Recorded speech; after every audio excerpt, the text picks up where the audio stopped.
পিতলের যে হাঁড়ি ঠাকুর, এটা কি করে আমি কাজ করছি সেটা আপনি দেখুন। কিভাবে পরিষ্কার করতে হবে, পরিষ্কার করে রং ধরে কিভাবে ফিনিশিং করে পার্ট বাই পার্ট কিভাবে কাজ করবো সেটা আপনারা দেখতে থাকুন। Thank you.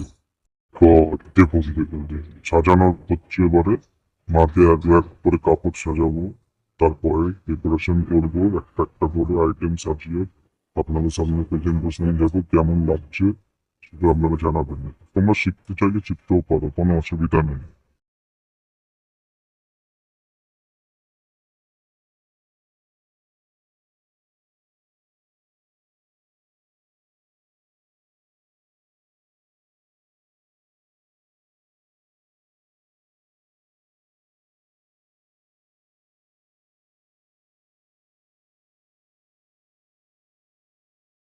দেওয়া শুরু করে দিলাম।